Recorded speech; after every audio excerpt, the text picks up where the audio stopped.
एक बार एक लड़का गौतम बुद्ध के पास जाकर कहता है, मेरे जीवन में बहुत अशांति है।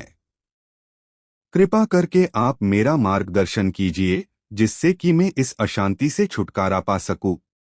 गौतम बुद्ध लड़के से जीवन की अशांति का कारण पूछते हैं। लड़का उत्तर देता है, अत्यधिक विचारों के कारण मेरे भीतर बहुत सारे विचार आते हैं, जिससे मेरा मन अशांत रहता है। बुद्ध मुस्कुराते हुए कहते हैं, ऊपर आकाश की ओर देखो और बताओ कि तुम्हें सूर्य दिख रहा है। लड़का ऊपर देखता है और कहता है, धूप दिख रहा है। बुद्ध उससे पूछते हैं कि अगर तुम लगातार धूप में खड़े रहोगे तब क्या होगा। वह कहता है, मुझे अत्यधिक गर्मी लगेगी और शरीर में बेचैनी होगी। बुद्ध लड़के से कहते हैं कि अगर धूप में खड़े रहने से तुम्हें गर्मी लगती है तो इसमें दोष किसका है, सूर्य के ताप का या तुम्हारा।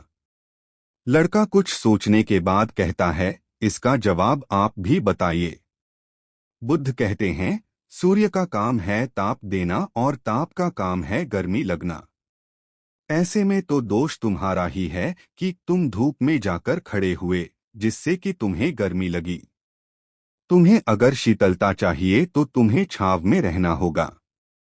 ठीक इसी तरह चंचल मन का भी स्वभाव होता है, विचारों और भावनाओं को जागृत करना। विचार क्षण भर के लिए होते हैं, लेकिन विचार से पैदा हुई भावनाएं देर तक टिकी रहती हैं। लेकिन यह तुम्हें निर्णय लेना है कि तुम्हें विचार और भावनाओं के साथ चलना है या अलग दिशा बनानी है। कैसे करें मन को शांत? बुद्ध कहते हैं, मन को शांत करने के लिए तन के आयाम पर काम करना सबसे आसान तरीका है। शरीर के स्तर पर हमारी कर्मेंद्रियां और ज्ञानेंद्रियां है। कर्मेंद्रियां कर्म और ज्ञानेंद्रियां ज्ञान से जुड़ी होती है। इससे हम अपनी संवेदनशीलता को बढ़ा सकते हैं। यानी हम जो भी काम करें उसे आनंद के साथ करें।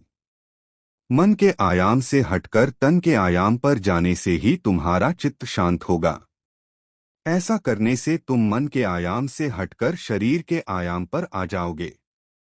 ठीक उसी तरह जैसे तुम धूप से हटकर छांव में आ सकते थे।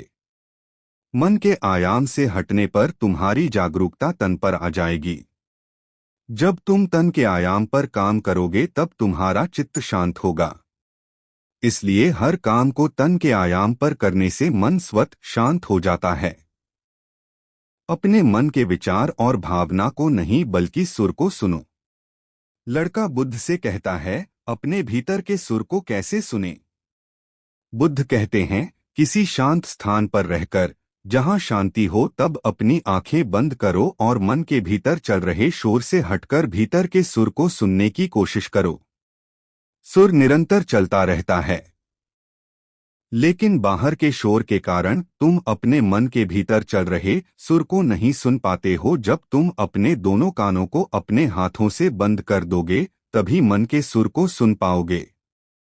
इस तरह तुम मन की अशांति से दूर हो जाओगे और तुम्हारा मन शांत हो जाएगा। महात्मा बुद्ध की ये कहानी कैसी लगी, हमें अपनी राय कमेंट करके बताएं। अगर आप हमारे चैनल पर नए हैं तो इसी तरह की मोटिवेशनल वीडियो के लिए हमारे चैनल को सब्सक्राइब कर लें।